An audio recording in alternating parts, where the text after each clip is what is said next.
ตัวความเคารพครูบาอาจารย์นะครับเนอเจริญพรศรัทธาทุกคน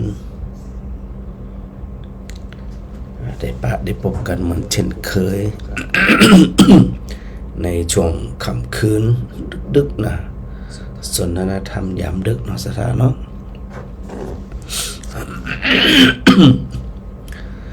วันนี้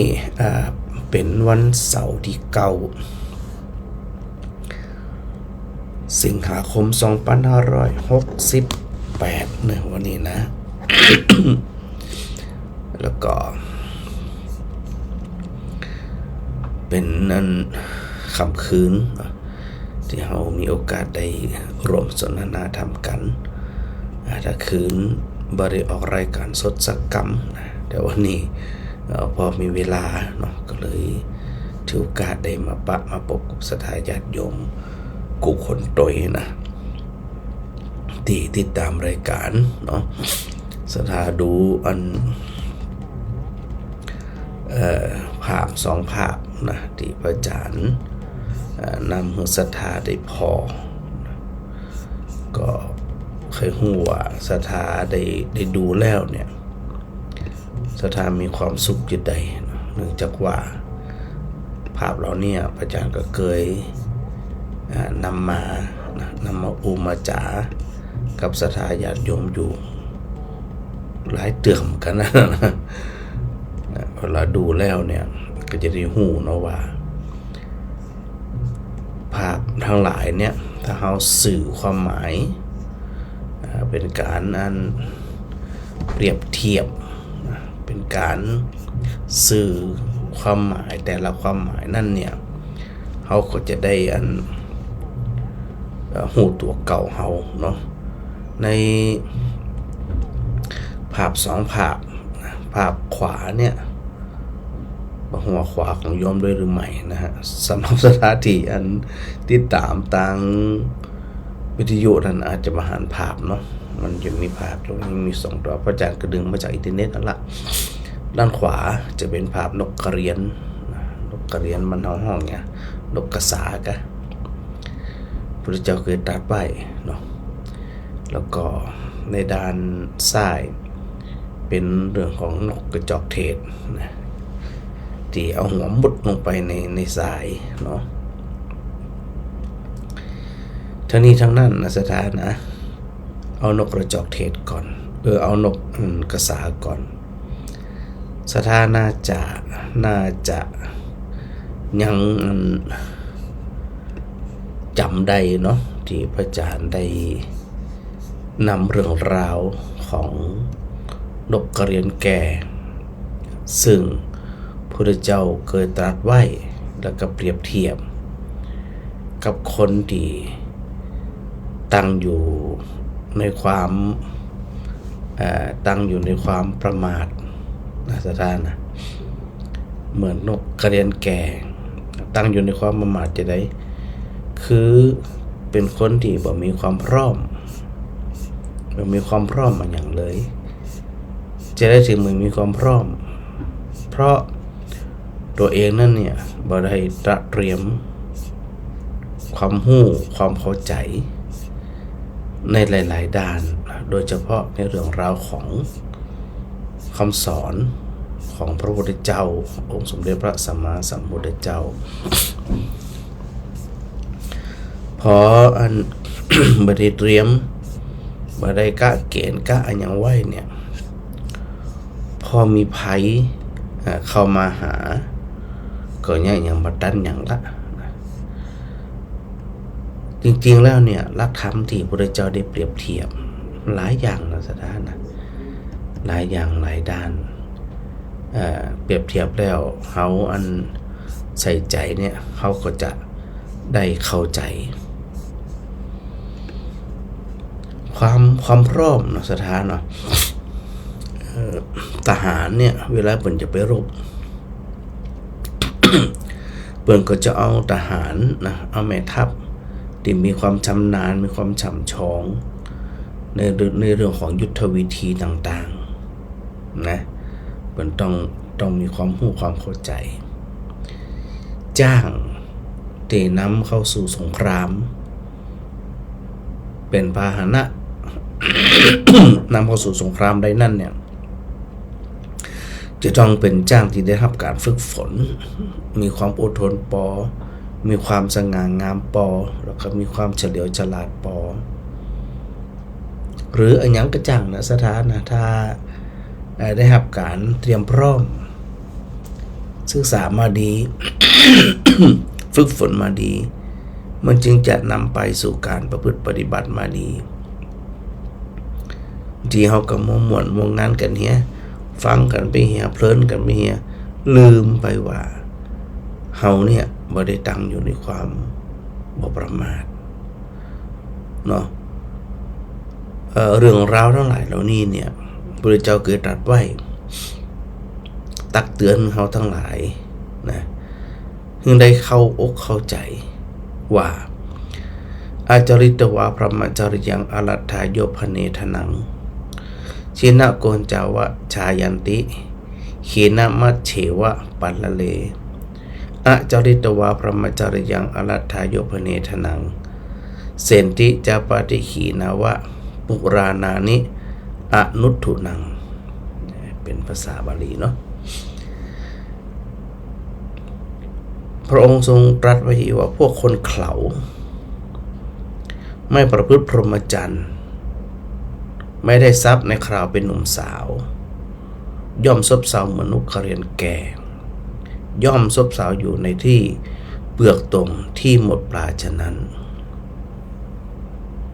หรือพระเจ้าตรัสว่าพวกคนเขลาก็คือคนโง่คนบ่ฉลาดนะไม่ประพฤติพรหมจรรย์ไม่ได้ทรัพย์ในคราวยังเป็นหนุ่มสาวย่อมนอนทอดถอนถึงทรัพย์เก่าเหมือนลูกศรที่ตกจากแหล่งฉะนั้น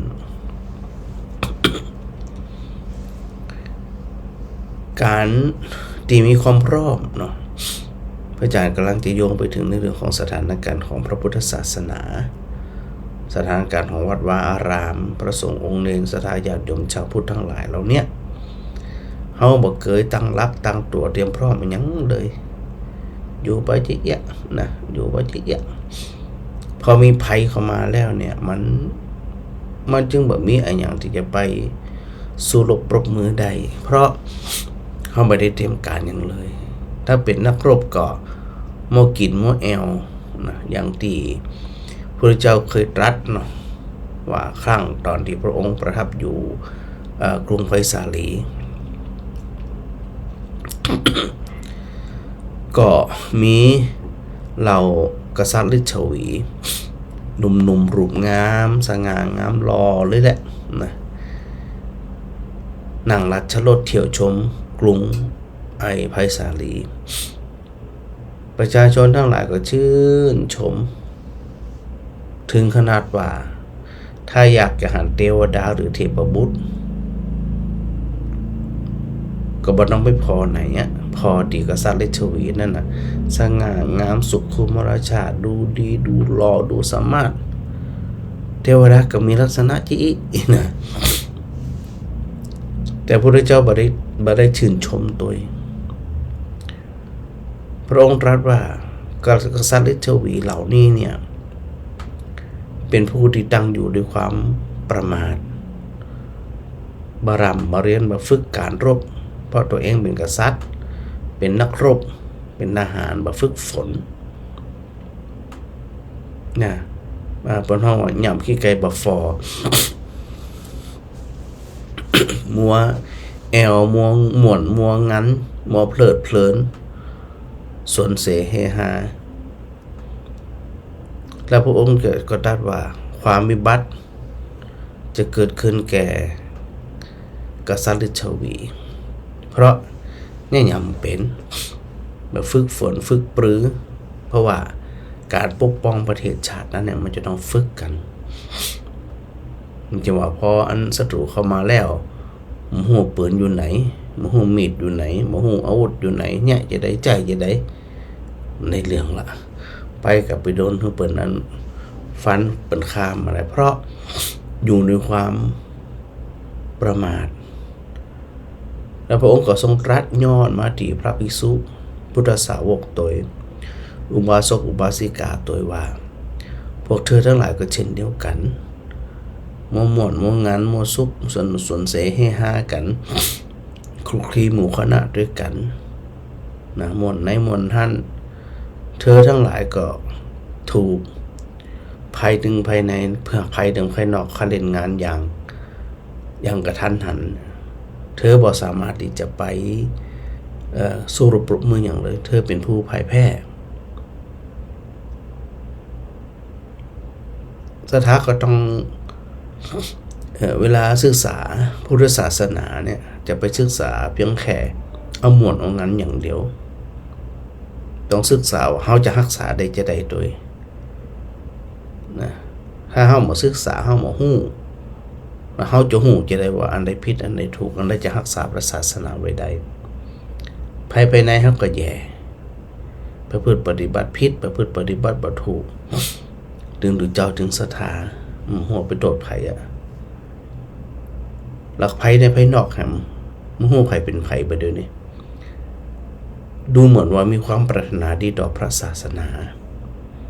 แต่โดยเนื้อแท้เขาก็ต้องไปดูแหมว่ามีจุดประสงค์อันใดมีความต้องการอันใด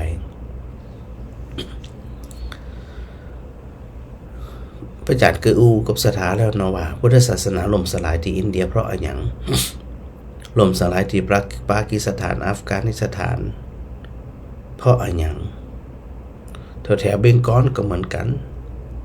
เราไปจนถึงเกาะสุมาตราประเทศอินโดนีเซียเพราะอะไรอย่างอันนี้มันจะต้องไปหาข้อมูลไปหู้คือหู้ตัวเก่าหู้อดีตตัวเก่าอ่ะแต่หมู่เฮาทั้งหลายบ่ค่อยไปศึกษาประวัติศาสตร์ของตัวเก่าอย่างในปัจจุบันนี้ก็เช่นเดียวกันเกิดขึ้นนะสถานการณ์แบบนี้เกิดขึ้นเนี่ยมันไม่ใช่ว่าเพิ่งเกิดขึ้นมันเกิดขึ้นมาทุกยุคทุกสมัยซึ่งถ้าลักษณะนี้เกิดขึ้นมาได้พุทธศาสนาย่ำแย่เพราะว่าภายในที่อูแล้วก็คือตุเจ้ากับศรัทธา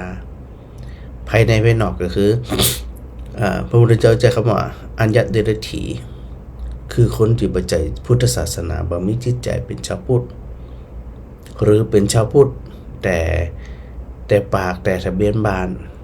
แต่บ่มีความเข้าใจในหลักพุทธศาสนาเลยย้อนไปแหมย้อนไปตอนที่พระเจ้าปรงอายุสังขารเนาะ พญามารทูลอาราธนาแล้วนะว่าปรินิพพานพระเจ้าบอกว่ายังก่อนตราบใดที่พุทธบริษัทบ่มีความรู้ความเข้าใจหลักพุทธศาสนาอย่างลึกซึ้งแตกฉานและสามารถนำมาประพฤติปฏิบัติก่อเกิดความสุขสงบตามกำลังแห่งสติปัญญา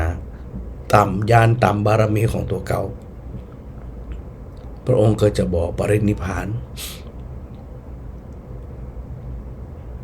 ถ้าตุเจ้ากับศรัทธาบ่ฮู้สาระบ่ฮู้กันสารบ่ฮู้ความจริงบ่ฮู้สัจธรรมอย่างแจ่มแจ้งด้วยนะแล้วก็นำมาประพฤติปฏิบัติอย่างตรงไปตรงมาพระองค์ก็จะยังบอกปรินิพพานนอกจากมีความรู้ความเข้าใจอย่างชัดเจนลึกซึ้งแล้วยังจะต้องสามารถถ่ายทอดบอกกล่าวอธิบาย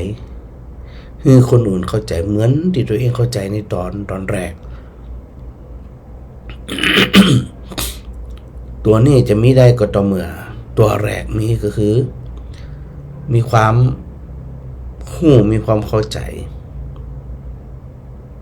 ถึงจะสามารถไปบอกไปกล่าวแนะนำสั่งสอนตักเตือนคนอื่นได้และย่ำปอเตือนนะพอมีความความเข้าใจอย่างแตกฉานนำไปประพฤติปฏิบัติจนก่อให้เกิดผล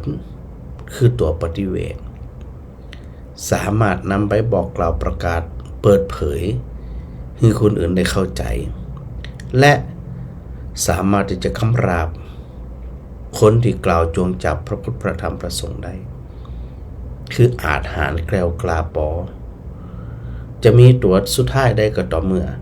มีความเข้าใจอย่างชัดเจนที่พระอาจารย์นำภาพนกกระสานกกระเรียนเนี่ยที่พระเจ้าตรัสไว้ว่า บางทีเนี่ยเขาก็อย่างเอี้ยที่เขาเป็นอยู่กันเนี่ยโดยสุดท้ายก็มาสามารถรักษาพระศาสนาไว้ได้มาสามารถที่จะรักษาวัดวาอารามมาได้เพราะถูกบีบคั้นจากส่วนใดส่วนหนึ่งโดยมีนัยแอบแฝงอันนี้น่าสนใจนะสถานะน่าสนใจแล้วก็เวลาเขากึดเนาะเวลาเขากึดที่จะดูแลพระศาสนานั่นเนี่ยเขาต้องกล้าโต้ตอบกับบุคคลที่กล่าวจงจับปนปรับปรับประวาทเพื่ออธิบายและชี้แจงเห็นได้ชัดถึงกูก็คือถึงดูเจ้าถึงศรัทธาที่จะสามารถที่จะนำพาพระพุทธศาสนาเนี่ยนำสืบต่อไปได้แต่ถ้าอยู่อย่างเฮาถึงวันเนี่ยบางทีมันก็อาจจะบ่มีกำลังพอขาดความเข้มแข็งขาดความเข้าใจแต่ตัวศรัทธาของเฮาที่มีเนี่ยมีอยู่แล้วเรื่องบุญเรื่องกุศลเนี่ยเฮามีอยู่แล้วแต่ว่าเรื่องความเข้าใจเรื่องที่จะปกป้องพระพุทธศาสนานั้นเนี่ยเขาจะปกป้องจะได้เนี่ยเขาจะปกป้องจะได้แล้วนอกจากมีนกกระเรียนแก่ที่พุทธเจ้าบอกว่าประดุจดังนกกระเรียนแก่ตีอันมันแก่มันมีกำลังแล้วก็ตีนของนกเนี่ยก็ไปอยู่ในขี้เปอะที่มันแห้งที่มันลึกนะอย่างไปมันลึกแล้วมันรังจะแห้งไปติ๊กๆซึ่งมันมีน้ำน้อยละมันมีปลากับมีอาหารมีน้ำมันจะอยู่ต่อไปได้จะได้แล้วก็บ่มีกำลังที่จะพยุงตัวเองนั่นแหละบินขึ้นจากอันหล่มนั้นใดตายสถานเดียวเหมือนหมู่เฮาทั้งหลายเนี่ยนะเฮาอันกำลังเฮากับมีอาหารกับมีน้ำกับมีเนาะกำลังก็คือในส่วนของกำลังของความรู้ความเข้าใจปลาก็ในเรื่องของเสบียงต่างในเรื่องของปัจจัย4น้ำก็เช่นเดียวกันเพราะนกกระเรียนเนี่ยมันแก่เต็มทีพระพุทธเจ้าเปรียบเหมือนกับคนเนี่ยบ่มีความพร้อมนะยามวัยเด็กวัยอ่อนบ่ยอมเราเรียนศึกษามูแอมูแหวงมูหมวนมูงั้นมาหามูดานพอวัยกลางคนมันก็สืบเนื่องมาจากวัยเด็กนั่นแหละแบบมีความพร้อมในเรื่องของความรู้ความเข้าใจในการประกอบสัมมาอาชีพสุดท้ายก็เป็นคนขี้ข้านนะแล้วก็บางทีก็บ่เป็นประโยชน์ต่อสังคมนี่นะพอมันมีทรัพย์สมบัติแล้วตัวเองปึงตัวเองบัดไรแล้วเนี่ยเราจะเป็นที่ปึงของคนอื่นได้จะได้แหมพออายุแก่มากับหัวเป็นหยังก็ย้ำหัวบ่ได้ศึกษาบ่ได้ฟังบ่ได้เอามาปฏิบัติด้วยตัวเก่าบ่ได้เข้าใจในสารธรรมที่พระพุทธเจ้าพร่ำสอนคือเราวิทยาศาสตร์ทั้งหลายเนี่ยได้เข้าใจอย่างแท้จริงได้ พอแก่ตัวมาหมดกำลังวังชามันก็ถอดความคุณห้องว่ามดอะไรแต่อยากมันไปตอมได้ไงมันมดอะไรแต่อยากเดี๋ยวไปทางซ้ายกึดไปทางซ้ายกึดไปทางขวากึดหน้ากึดหลังเฮามีที่เบิ่งซักอย่างเพราะเฮาบ่ได้สะสมไว้บุญก็บ่ได้ทำศีลก็บ่ได้รักษาภาวนาก็บ่เคยใส่ใจ มันจงเคว้งคว้างเคว้งเกิดของเกิดเป็นโรคซึมเศร้าสลดบ่มีความสุขตั้งใจอย่างแน่นอนเพราะนึกไปทางใดนึกไปเมื่อใดก็มองมาเห็นว่าที่เปลืองของตัวเองจะเป็นจะไดพอสุดท้ายแล้วมันจะไปกลับไปหำไปเฮียนกลับไปแสวงหาทรัพย์ให้มันไปได้อย่างเพราะว่ากำลังวังชามันหมดสภาพแล้วมันหมดเรียบร้อยแต่ขณะนี้เนี่ยหมู่เฮาทั้งหลายพอยังมีกำลังวังชาในเรื่องของอย่างในเรื่องของการประพฤติปฏิบัติด้วยตัวของเฮาเองด้วยกายกรรมวจีกรรมมโนกรรมของเฮาเนี่ยด้วยกายด้วยกรรมอูด้วยจิตด้วยใจของเฮาเนี่ยน้อมเข้าไปสู่การประพฤติปฏิบัติและน้อมหลักธรรมเนี่ยเข้ามาหาตัวเก่าพิจารณาอยู่บ่อยๆมันจึงจะเปิ่งตัวเองได้ตัวเองเป็นที่เปิ่งของตัวเองได้และจึงจะสามารถเป็นที่เปิ่งของคนอื่นได้เมื่อบ่มีความพร้อมเนาะบ่มีความพร้อมมีแต่ความอ่อนแอแล้วตัวเองเอาตัวเองบ่รอดเนี่ยจะไปบอกไปกล่าวไปสั่งไปสอนไปตักไปเตือนคนอื่นเนี่ยมันไปได้ยังไงก็มันได้นะมันถึงมันได้พออันมันมาได้แล้วเนี่ยเป็นห้องว่าเครดิตในสังคมมันบ่มีมันก็จะยากละจะเป็นที่พึ่งของคนอื่นได้ ส่วนทางด้านซ้ายนกกระจอกเทศเอาหัวหมุดสายเปิ้นกล่าวที่อีว่านกกระจอกเทศเนี่ยเวลาฟ้าแมบอย่างต่างๆเนี่ยเสียงดังมันกลัวพอมันกลัวแล้วมันจะเอาหัวในมุดสายมันเข้าใจว่าตอนฟ้าถล่มมาหัวมันอยู่ในสายมันเกิดมันจะเป็นอย่างละมันเกิดได้จะได้เอาสถาวะเอาหัวไปมุดในสายแล้วดวงก็อยู่บนนะถ้ามันถล่มมันจะแต้มไปเหลืออย่างสักอย่างถ้าเขาจะเปรียบเทียบกับคนเนี่ยเหมือนกับคนโมโหร้อนโมโหหนาวโมโหภัยมันจะเกิดขึ้นกับตัวเก่าหาวิธีต่างๆนั้นนะที่มันบ่ใจหนทางตีเข้าไปสู่การเอาตัวรอดได้มันจึงอยู่ด้วยความยากลำบากถึงสองตัวเนี่ยถึงสองอย่างเนี่ยสถานลองคิดบอกกันว่าพระเจ้าตรัสถึงอัปปมาทธรรมคือความอันบ่ประมาทเนี่ยนะเขาก็จะต้อง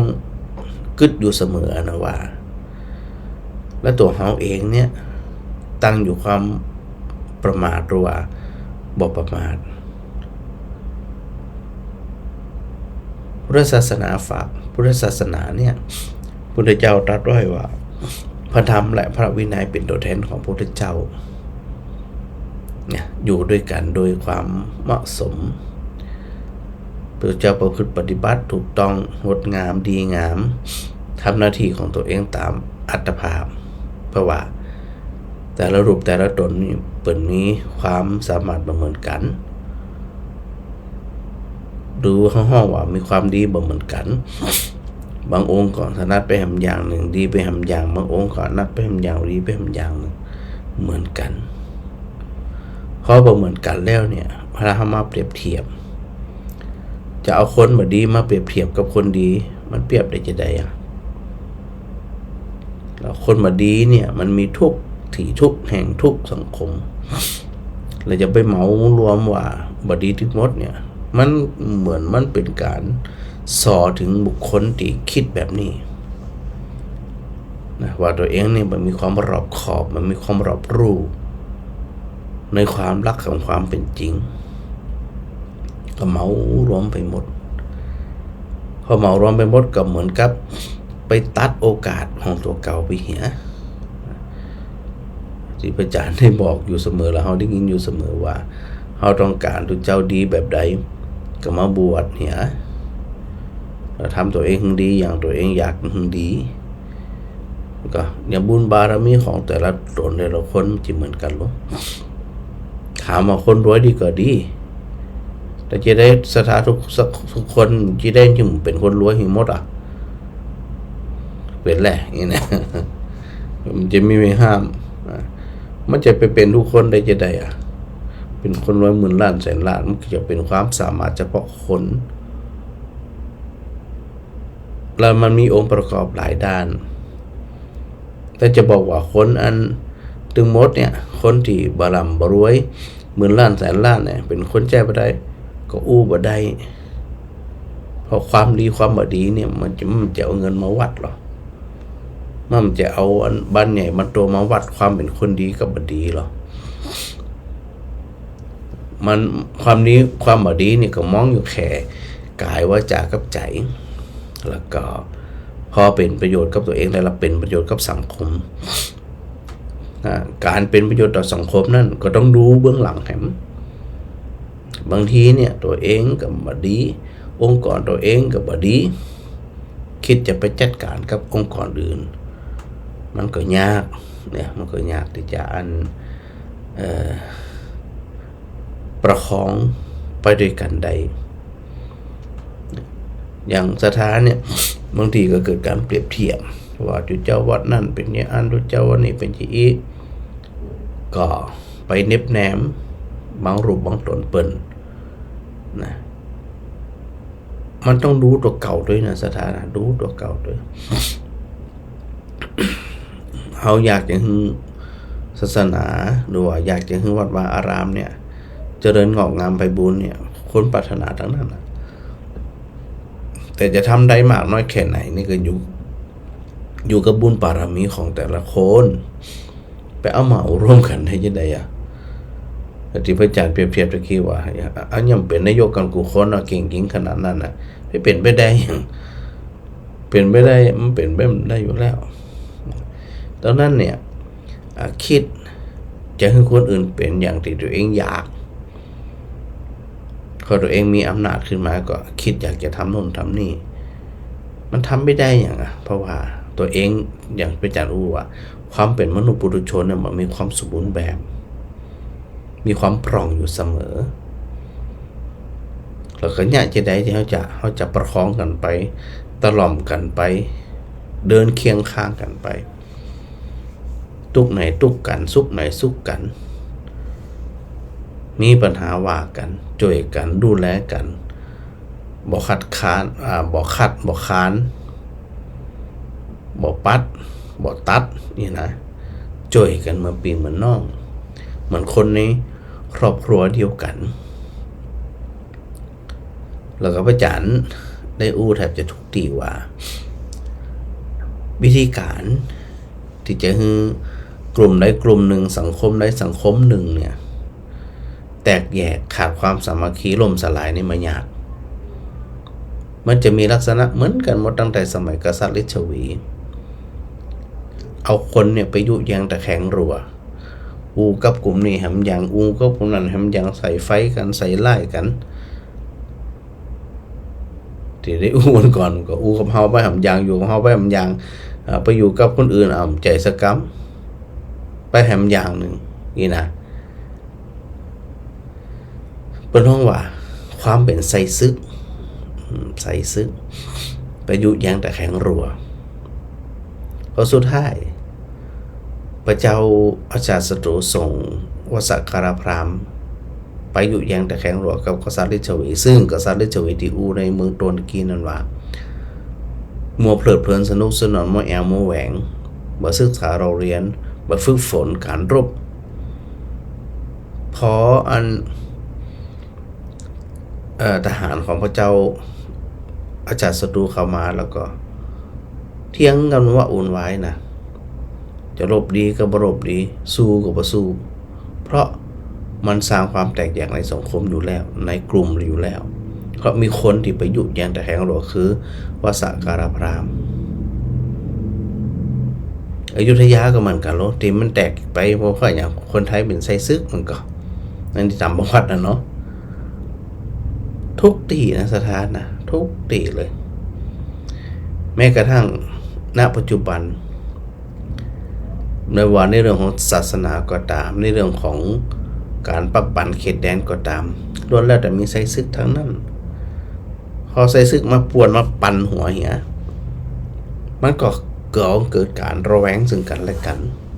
คือบ่ไว้ใจกันนะพอระแวงบ่ไว้ใจกันแล้วมันบ่มีความเป็นหนึ่งเดียวบ่มีความเป็นปึกแผ่นมันก็เหมือนกับต่างคนต่างอยู่ก็เหมือนกับลูกกระจอกเทศเอาหัวมุดไปเหียหูมหันนะพอคนนั้นอันยุน้อยคนนี้แย่น้อยนึงปนหูเบาเนาะเนี่ยทำตัวเองเนี่ยเป็นผู้ยุแยงแต่แข็งรัวแล้วบ่มีประเทศไหนกลุ่มไหนที่จะอยู่ได้ถ้าส่งคนเป็นเป็นไส้ซึกคนภายในนี่แหละจะเป็นไส้ซึกบ่มีตีไหนที่สามารถรักษาองค์กรตัวเองได้เลยเพราะบ่ไว้ใจซึ่งกันและกันหวาดระแวงซึ่งกันและกันแล้วมันจะเดินผนึกกำลังกันไปในทิศทางเดียวกันนั้นใดจะใดเขาก็ต้องตระหนักด้วยนะสถานะว่าพุทธศาสนาบรรพบุรุษของเขารักษาสืบทอดมาโดยระเบียบแบบแผนพระพฤติปฏิบัติควบคู่กับพระธรรมวินัยควบคู่กับกฎหมายควบคู่กับพระราชบัญญัติคณะสงฆ์เนี่ยความเป็นดุจเจ้าเนี่ยมันจะง่ายนะสถานะยิ่งถ้าสมมุติกับจริงๆดุจเจ้าเนี่ยถือเป็นเจ้าพนักงานมันก็เป็นเจ้าพนักงานแล้วก็มีอะไรอย่างผิดพลาดขึ้นมาเนี่ยเท้าข้างหนึ่งตีนข้างหนึ่งก็ไปอยู่ในคุกละถ้ามองแบบนั้นแล้วเนี่ยมันก็ต่อไปเนี่ยมันจะหาดุจเจ้าที่ไหนมาเป็นเจ้าวาดมันก็เพราะว่ามันมีภัยพร้อมที่จะถาโถมมาไปเสียงอย่างยังไงโดยวัดโดยทั่วไปอย่างเขาหันเนี่ยกะโดยทั่วไปมันจะไปมีรายได้อย่างสระสาระตัวเองสาระชีวิตมาบวชมาเฝ้าก็เป็นส่วนหนึ่งแล้วนะในการที่จะรักษาทรัพย์สมบัติซึ่งกำจิตสมบัติของเจ้าอาวาสเป็นสมบัติของทุกคนแต่ต้องรักษาเนี่ยมันบอกเลยนะต้องก่อสร้างร่างแปลงแหมซ่อมแซมแหมยังทำไรยังอยู่นะแต่ว่าการสนับสนุนบ่มีปลาบ่มีน้ำมันกำลังจะเอากำลังที่ไหนมามันก็อันนี้กำลังถึงทั่วไปนะสถานะถึงโดยภาพกว้างถ้าหมู่เฮาวางเฉยหมู่ฮู้เรื่องฮู้ราวหมู่ฮู้ฮ้อนฮู้หนาวเหมือนนกกระจอกเทศเอาหัวจุ่มดินอย่างเดียวเนี่ยตายถูกตัดคอเนี่ยภายในเขาก็แย่เพราะถูกยุแย้งแต่แข็งรัวถูกเสียมแล้วก็ภายนอกพร้อมที่จะถาโถมมันมีไผที่จะนักฮับหมู่เฮาต่อกับหมู่เฮาลงสถานมันมีอย่าไปคิดว่าเขาจะปรารถนาดีนะมีเพราะเขาจ้องอยู่แล้วเขาพร้อมอยู่แล้วอยู่ในหมู่เฮาหมู่เฮาเนี่ยเข้มแข็งแค่ไหน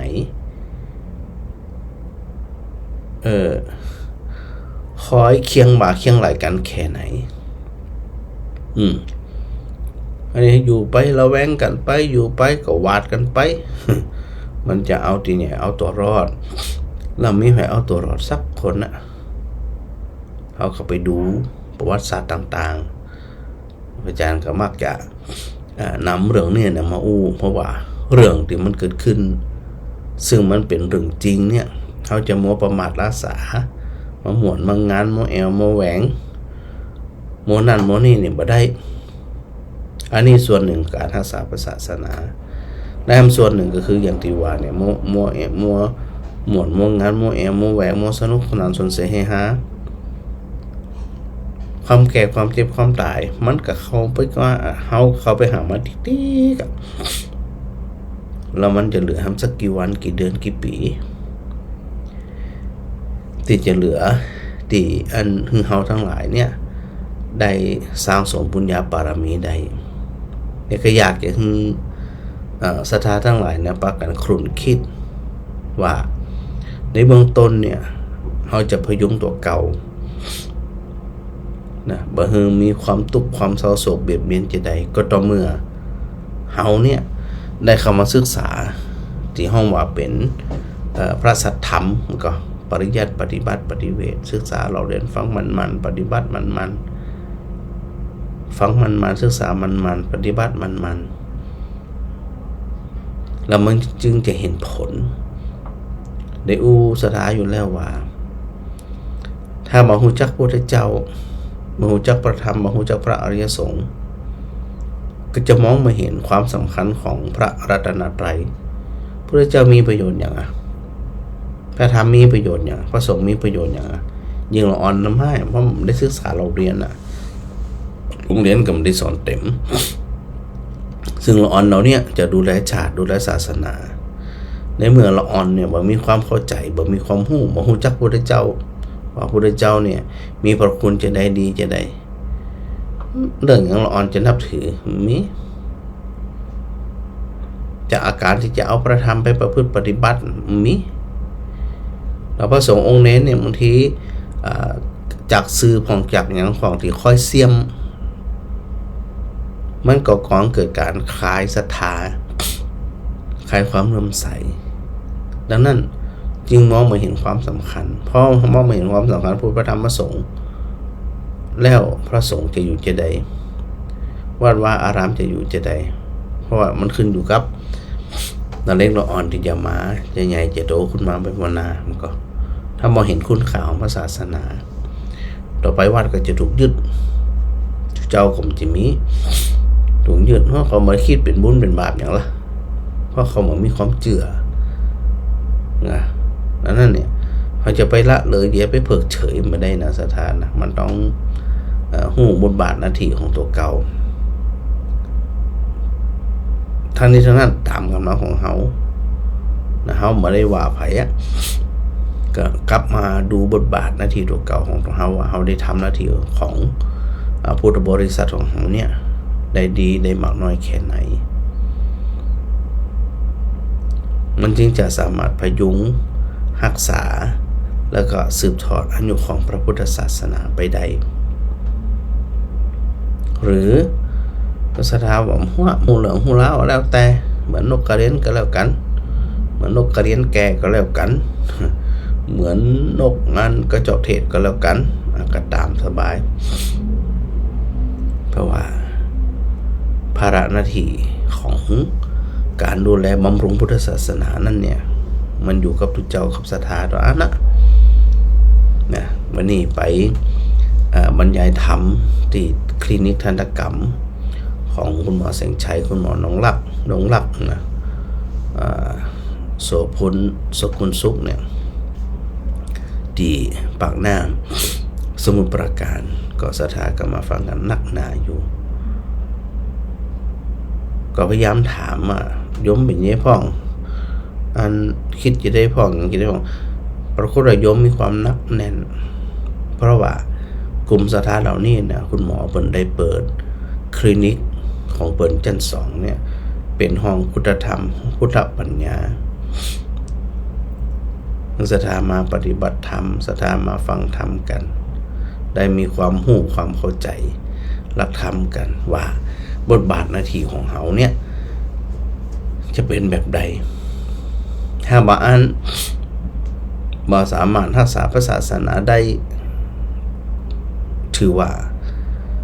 ถ้าเป็นบรรพบุรุษนั่นนะสถานะเปิ่นคงจะอันบ่พอใจว่าอุตสาหรักษาให้หมู่เขาแต่พอมาถึงยุคเขาแล้วป้าการรักษาต่อมันรักษาจะได้หรอเพราะมันหู้ว่าพระพุทธธรรมพระสงฆ์เนี่ยมีความดีจะได้บ่ฮู้จักสักอย่างเหมือนหมู่เฮาเนี่ยบ่เคยลาบบ่เคยจำบ่เคยศึกษาประวัติศาสตร์ของพุทธศาสนาว่าล่มลุกคลุกคลานล่มสลายไปที่ไหนพองเราก็อยู่แบบอย่างเงี้ยที่พระอาจารย์ว่าเนี่ยเหมือนแบบนกนั้นกระเรียนกับนกหนูเนี่ยนกกระจอกเทศเนี่ยนะอันนี้ก็แย่เหมือนกันนะสถานะเป็นอีเนาะเขาทั้งหลายของหูจะไปจะได้มาจะได้ละดังนั้นต้องอาศัยความนักแน่น นะนักแน่นมันคงว่าเฮาเนี่ยจะผนึกกำลังกันอันใดดีก็ดีอันใดบ่ดีก็ว่าไปแต่ต้องรวมพลังกันเป็นปากเป็นเสียงคมปรับประรับประวาทบุคคลที่กล่าวจงจับพระพุทธพระธรรมพระสงฆ์ได้อธิบายให้เข้าใจถ้าหากว่าเขาบ่เข้าใจเขาบ่สามารถตอบโต้พูดจาคุยอย่างใดอยู่แล้วอันนี้มุมมองที่ว่าเฮาเนี่ยจะรักษาประเทศชาติศาสนาพระมหากษัตริย์เนี่ยมันจะต้องอาศัยความเข้มแข็งอย่าไปหูเบา อย่าไปเจืออย่าโดนเจือและโดยเฉพาะคนที่ชอบยุ่งแย่งแต่แข็งรัวนี่นะมันก็ต้องไตรตรองกึดหน้ากึดหลังให้ดีคนบางคนเนี่ยอู้แล้วน่าเชื่อถือคนบางคนอู้แล้วมันน่าเชื่อถือเขาก็สามารถที่จะไปแยกแยะไปหันชัดว่าแต่ละคนนั่นเนี่ยมีความเกื้อกูลกันมีความจริงใจต่อกันหรือไม่บางทีเนี่ยพอมันเกิดความหวาดระแวงกันแล้วการจะปรึกษาหารือกันในเรื่องของ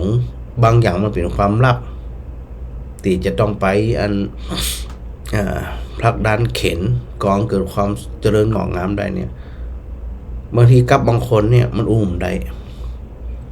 นะแทนที่จะเก็บเรื่องราวที่เป็นความลับเพื่อที่จะทำให้มันเจริญขึ้นได้เหรอล่ะมันไปเหรอล่ะมันไปขับข่อยเหรอล่ะนี่แหละอันนั้นมันจะบอกว่าพอ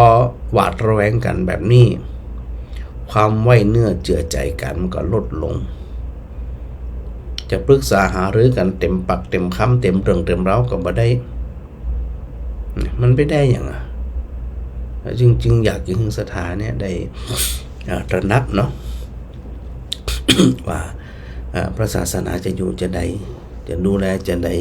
จะไปละอันกับทุกเจ้าอย่างเดียวอย่าไปคิดว่าทุกเจ้าเนี่ยอย่างก็ถูกมดมันใจบางเรื่องก็หึงสติแต่การหึงสติต้องหึงสติแบบเป็นญาติเป็นลูกเป็นหลานเป็นป่อเป็นปู่เป็นตาคอยที่จะหึงสติซึ่งกันและกันนะพอได้ต่างคนต่างหึงสติกันเตือนกันมันก็ป้ากันไปในทางที่ถูกต้องอยู่แล้วมันบ่คัดอกคัดใจมันบ่ปัดแข่งปัดขากันเดินตามไปด้วยกันในสิ่งที่ถูกต้องได้อันเนี้ยบางเรื่องมันเป็นเรื่องเร่งด่วนเป็นเรื่องที่จะต้องมาอูกันหันหน้าเข้าหากันว่าเขาจะเนี่ยจะได้อย่างจะได้เขาจะต้องศึกษาปฏิบัติจะได้จะมีความเข้มแข็งในเรื่องของพระศาสนาจะได้อันนี้ก็ฝากศรัทธาทั้งหลายเนี่ยได้ใส่ใจได้ครุ่นคิดได้ประพฤติปฏิบัติที่มันถูกต้องเนาะศรัทธาเนาะจ่วยกันคนละไม้คนละมือเพื่อที่จะผลักดันพระพุทธศาสนาของเขาเนี่ยไปในอนาคตตราบนานเท่านานเนาะอาจารย์บ่ได้รับสายศรัทธาตอนแรกนะตอนนี้รับสายละนะตะกี้บ่ได้รับสักกรรมเพื่อที่จะนำเรื่องราวต่างๆจริงๆมันมีเรื่องที่จะต้องอู้กันทำหน้าศรัทธานะบางเรื่องก็อู้ออกอากาศได้บางเรื่องก็อู้ออกอากาศบ่ได้ โยมแม่สองวันจันทร์แก่นนะกราบไหว้สาพระอาจารย์ แม่กับสีขันแก้วกับสาธุพระอาจารย์มาแม่บัวทองทาแก้ววันนี้เปิ่นวันนี้มาสวดมนต์ครับแม่บัวทองสวดมนต์ที่วัดอุทุมพรล่ะ สาธุกำลังสวดอยู่เปิดประตูด้วยเจ้านี่หามากี่โมงนี่น่าจะเปิดแล้วก็พระอาจารย์ก็เลยบ่ได้พอเนาะแบบนี้ขึ้นไปเจ้าฮัลโหลเจ้า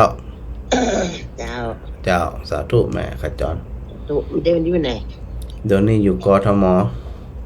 อยู่กรุงเทพฯพุ่นแหละ เจ้าสถาปัตย์นิมนต์มาแสดงธรรม อ๋อมันก็ออกมาตะกี้แม่บอกว่าวันนี้เป็นที่9วันกว่า มันผูกกับปิกแล้วเจ้ามันผูกกับปิกละไปถึงลำปางกับประมาณสักเดึกๆปุ่นอ่ะ อ๋อ นะ ทำการอยู่เนาะ เจ้ามาทำหน้าที่ ตามนั่นน่ะ ตามนั้นนะกะจะได้มัน นั่น เนาะ น่ะน่าจะได้มาแล้ว เจ้า เพิ่นนับถือเขานะเพิ่น ฮะเดี๋ยวนะดับไปละ อุไปอุมาดับมิดจ่อย แม่บัวตองอินสุวรรณนมัสการพระอาจารย์สาธุนะแม่ตุ้ยนะแม่ตุ้ยมันจะได้พัวพวงกับพัวพงกะก็จะได้ฮะแม่มาดิ นมัสการเจ้า เจ้า อนุโมทนาสาธุเจ้าธรรมะยามดึก จนสถาเครียดจนสถาคุย มาเขียดเจ้า มา ฟัง เขียด แล้วเป็นนั่นแล้วมีกติคันกาดเคยได้ยินพระอาจารย์ว่าตะเมินที่พร้อมอยู่วัดศรีเทพภูมิละเตือเนาะ เจ้า ก็มีทบทวนเนาะ แล้วสถาจะได้อันบ่หลงบ่ลืมเนาะกะ เจ้ามาลืม ถ้าเอามาว่าตอนที่เขามาได้ฟังก็เตือนมันก็จะลืมไปเนาะพอเอามาฟื้นมันก็ได้นะเจ้า ฟื้นแหมเตือก็ได้ยินแหมเตือก็ชื่นใจแหมเตือ เจ้าเนาะปฏิบัติไปการสืบสอนพระพุทธศาสนาอยู่เจ้าพระอาจารย์ เจ้า อันโยมแม่กับแม่สถาโยมมันผิดปากันว่าเขาจะบักมือได้อันนี้เนาะพยายามที่จะสืบสอนพระพุทธศาสนาให้มันเต่าที่ความสามารถของเขาเนี่ย แม่นแม่นแม่นแม่นทำเต็มที่ เจ้าทำเต็มที่แล้วก็เต็มใจทำด้วยเจ้า เจ้าเอาเข้มแข็งตัวเจ้าเข้มแข็งสถาเข้มแข็งก็โอเคอยู่มีหยังนะ ว่าเรื่องข่าวสารนี่ถ้าเขานักแน่นน่ะก็แยกแยะถูกมันก็บ่มีอย่างน่ะ แม่น คน เจ้า เฮากับอย่างพระพุทธองค์ว่าน่ะเป็นไปตามกรรมเนาะ เป็นไปตามกรรมสัตว์โลกย่อมเป็นไปตามกรรมนะกะ เจ้า อืม กรรมจำแนกที่ว่าใครทำจะได้อย่างนั้น ถูกต้องเลยมันกรรมไปกรรมมันเฮาเรื่องหยังจะเอากรรมของคนอื่นมาแบกนัก เป็นภาระเฮาอีหยัง มาปิดกรรมเฮาอย่างเนาะ กรรมเขาก็เรื่องของเขาแล้วกะ นั่นเนาะ ไม่สนใจหยัง เจ้า แต่มันเป็นบทเรียนที่เขาจะต้องได้ช่วยกันดูแล แม่น่ะเอามาคิดทบทวนบทเรียนเตือนใจเฮาเนาะ แม่น โยมแม่ฟังก็ชื่นใจทุกครั้งอ่ะเจ้า เจ้า ดีละ ทบทวน ช่วยกัน อันโอ้เดินทางปลอดภัยเนอะเจ้าวันผูกกั สา บ ธุ ลำปาง สาธุเจ้า รักษาสุขภาพนะเจ้า เจ้าสาธุเจ้า สาธุเจ้า เจ้าแม่อ้อย กราบนมัสการเจ้าท่าน สาธุ เจ้า สาธุเจ้า บ่ได้อยู่บ้านเฮานี่แหละ หา ไปปุ่นยังมาจะได้ อยู่เป็นคนกทมเป็นคนกรุงเทพมันจะคนลำปางเหรอ เป็นคนกรุงเทพเหรอ เห็นคนกรุงเทพอยู่2 วัน กลับไป ฟังไปก็ว่าโอ้ไปกรุงเทพเป็นจิมามเสียแล้วเอาเทพออกกับมากาย เป็นมันผูกเจ้ามันผูกนี่เป็นเทพแน่นอนนะเพราะว่ามันอยู่บนเครื่องบินกว่าจะไปถึงก็ปน4 ทุ่ม2 ทุ่ม3 ทุ่มก็ เป็นยังเทพก็ถึงฟัง ก่อนไปถึงลำปางกับปนเนาะจะเตียงคืนมันก็ ฉะนั้นเนาะ เครื่องบินเป็นเชียงใหม่ เส้นทางปลอดภัยแก้วขาดนะเจ้า เจ้าสาธุเจ้า เป็นกำลังใจเด้อ เจ้า เจ้า แล้วก็พี่บุคำมิเชวงศ์นะทักทายมาแม่ลำไพนะฟังอยู่เนอะยมตอยชนิดาตัวก็เข้ามาดูแลนะสาธุด้วยเนอบุญรักษา แต่เจ้าก็ยมพรนะนำข้าวต้มจกมาถวายตอนวันพรุ่งนี้เห็นแม่ยุพินก็จะเข้ามาอยู่ อันแม่อุไรกันกองนมัสการพระอาจารย์ที่ตามรายการทุกวันจากเวียงป่าเป่านะแม่อุไรกันกองนี่นะ โยมเพ็ญกาฟ้างนมัสการอาจารย์ประครูโยมแม่อัญชันวงศ์เชิงเงินเทรนเนอร์แล้วก็โยมสมจิตอินทรวิจิตนะสาธุสาธุชัดเจนดีเนาะโยมแม่อันกิ่งแก้วสาธุเจ้าสาธุด้วยแล้วแม่มาดีขนมไทยโยมปีพรนะเวียงทองนะมาสการพระอาจารย์มาแล้วแม่สุนันทากาดีแล้วแม่เดนูชัยวงตวยเนาะได้ทักทายมาในทาง Facebook มันได้เหี้ย หลายคนโทรมาแล้วก็โยมจุฑามณีโลหาราชุนเนาะโทรทักทายพระอาจารย์มาสาธุด้วยนะพระอาจารย์พูดภาษาเหนือรู้เข้าใจบ้างเปล่ามันว่าเจ้าสาธุแม่จันดีเจ้าแทนพระครูจะไปที่ไหนมาไปที่ไหนตอนนี้ไปแล้วเจมจะจับไปที่ไหนไปแล้วพระอาจารย์เป็นคนกรุงเทพไปเป็นคนกรุงเทพกันเนาะมาปฏิบัติศาสนกิจแสดงธรรมโปรดญาติโยมเจ้ามาแต่เจ้ามาตะวาแล้วเหรกะเจ้าเขาว่าจะต้องไปบรรยายตอนเจ้าบรรยายธรรมเดี๋ยวถูกกับปีกละเป็นตังปลอดภัยเนอเจ้าสาธุแม่เป็นห่วงเจ้าบุญรักษาเนอสาธุเจ้าสาธุพระภาพสาธุเจ้าอันนั้นแม่แก้วโทรมาแรกๆนะไปต้องได้เหียหายเซฟละรับให้กล้าสงสัยเหียรับเรียบร้อยแล้วกล้าหายไปเรียบร้อยแล้วอันการทำหน้าที่สถานเนาะบทบาทหน้าที่ของแต่ละคนที่เขาจะต้องทำบางทีมันเป็นภาระตัวมันเป็นหน้าที่ตัวจะต้องทำจะได้พลักจะได้เข็นไปในทางที่มันถูกต้องงดงามนะสถานะก็จะไปลืมบทบาทหน้าที่ของความเป็นพุทธบริษัท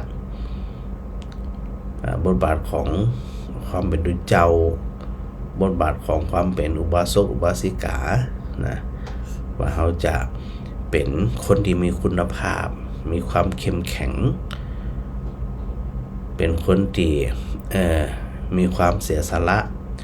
พร้อมที่จะดูแลพระพุทธศาสนาในทุกๆด้านนะในทุกๆด้าน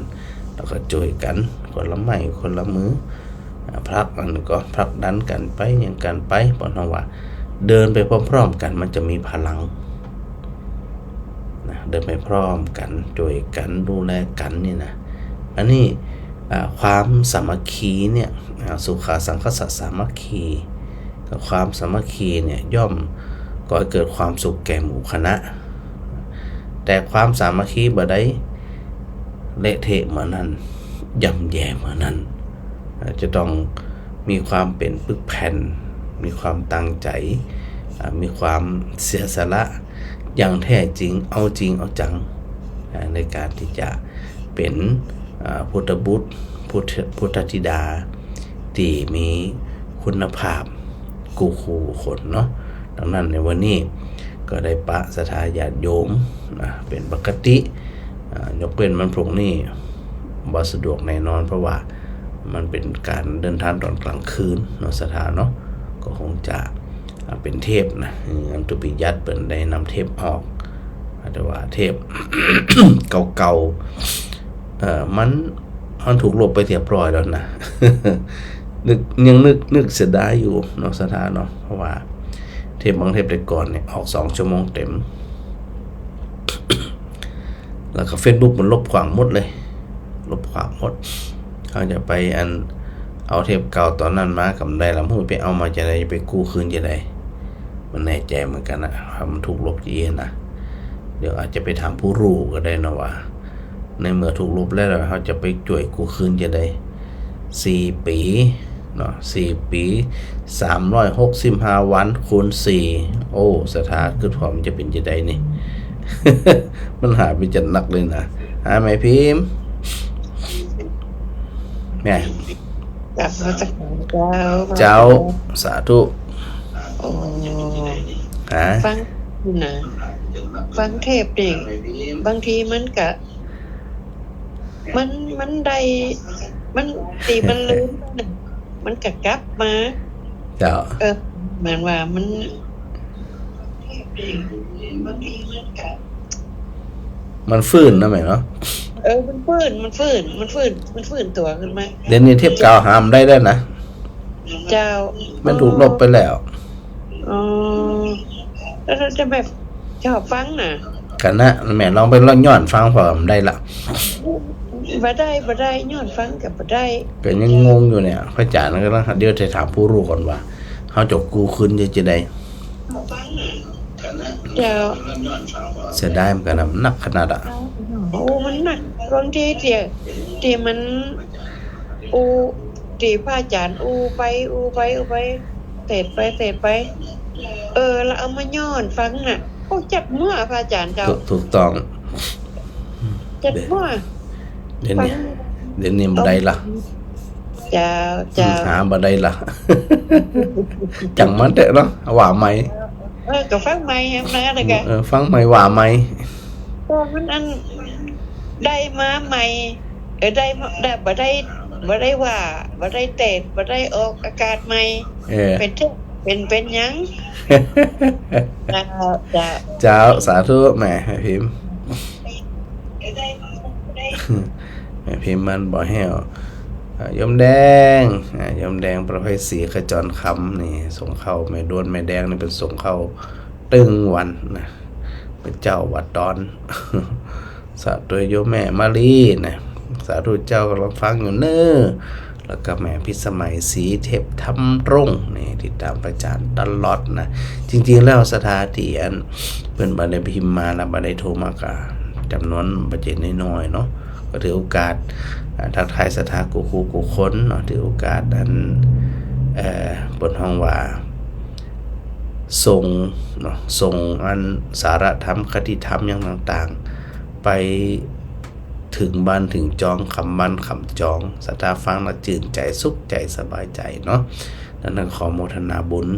ทุกคนทุกท่านด้วยเนอะแล้วก็กราบขอบคุณครูบาอาจารย์ทุกรูปด้วยนะครับประเดชพระคุณหลวงปู่หลายๆรูปนะครับเป็นที่จังที่เปิงของสถาญาติโยมเนาะได้กราบได้สนิทใจสุขใจจื่นใจนะต้องถวายความเคารพนะครับเนาะ